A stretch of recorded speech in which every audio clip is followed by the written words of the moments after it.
দ্বিতীয় বৈকুণ্ঠপুৰীত পৰিণত হাজৰিকাপাৰা বকুল মহন্ত ক্ষেত্ৰ মহাপুৰুষীয়া বৈষ্ণৱ সমাজ দৰং জিলা সমিতিৰ 409 সংখ্যক বাৰ্ষিক অধিৱেশন উপলক্ষে দৰং জিলাৰ হাজৰিকাপাৰা ঐতিহ্যমণ্ডিত গান্ধী স্মৃতি উচ্চতৰ মাধ্যমিক বিদ্যালয়ৰ খেলপথাৰৰ বকুল মহন্ত ক্ষেত্ৰ হৰিনামৰ ধ্বনিৰে মুখৰিত হৈ দ্বিতীয় বৈকুণ্ঠপুৰীত পৰিণত হৈছে 29, 30 আৰু 31 জানুৱাৰী তাৰিখে তিনিদিনীয়া বৰ্ণাঢ্য কাৰ্যসূচীৰে অনুষ্ঠিত হোৱা অধিৱেশনৰ আজি দ্বিতীয় দিন আজি পুৱাৰে পৰা তোৰণ উন্মোচন পদপক্ষালনস্থলী উন্মোচন নাম প্ৰসংগ আইসকলৰ নাম যুৱমঞ্চ আৰু আইমাতৃৰ সন্মিলন আদি বিভিন্ন কাৰ্যসূচী অনুষ্ঠিত হয় কাইলৈ অন্তিম দিনা ভাগৱত শোভাযাত্ৰা মুকলি সভা আদি অনুষ্ঠিত হ'ব মুকলি সভাত উপস্থিত থাকিব যুৱ সাংবাদিক এঞ্জেলা চাংমাই আৰু নিশা সাংস্কৃতিক অনুষ্ঠানত অসমৰ জনপ্ৰিয় কণ্ঠশিল্পী কৃষ্ণমণি নাথে গীত পৰিৱেশন কৰিব হাজৰিকাপাৰাৰ পৰা মানৱজ্যোতি বৰুৱাৰ ৰিপৰ্ট এএন লাইভ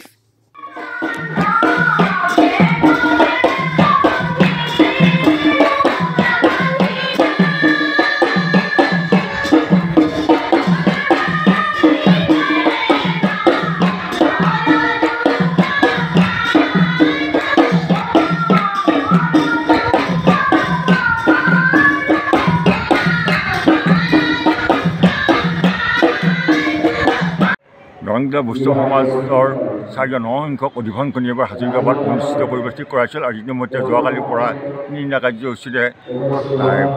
চলি আছে যোৱাকালি প্ৰথম দিনাৰ কাৰ্যসূচী সমাপ্ত হৈ যোৱাৰ পিছত আজি দ্বিতীয় দিনাৰ কাৰ্যসূচী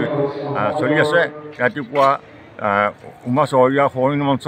বকুল চহৰীয়া ক্ষেত্ৰ আৰু মুখ্য তোৰণ কৃষ্ণ চৰাই তেওঁ প্ৰকাশৰ কাৰণে আগবঢ়োৱা মুখ্য তোৰণটি আজি উন্মোচন হৈছে তাৰ বাহিৰে বাকী তোৰণসমূহ আজি উন্মোচন হ'ল দুপৰীয়াৰ পৰা আমাৰ যুৱ মঞ্চৰ সভা চলি আছে আৰু সন্ধিয়া সাংস্কৃতিক অনুষ্ঠান অনুষ্ঠিত হ'ব আৰু লগতে প্ৰতিনিধি সভা অনুষ্ঠিত হ'ব কাইলৈ মুখ্য কাৰ্যসূচীসমূহ আছে প্ৰথম ৰাতিপুৱা পতাকা উত্তোলন তাৰপিছত সাংস্কৃতিক আৰু ভাগৱত শোভাযাত্ৰা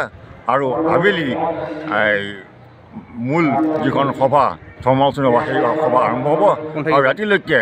সাংস্কৃতিক অনুষ্ঠান অনুষ্ঠিত হ'ব আৰু তাত অসমৰ খ্যাতনামা শিল্পী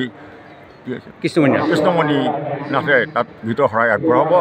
আৰু সন্ধিয়া ৰাতি 12 বজাত সামৰণি কৰিব যিকোনো খবৰ আৰু বিজ্ঞাপনৰ বাবে যোগাযোগ কৰক 7896121996 লগতে 7002537271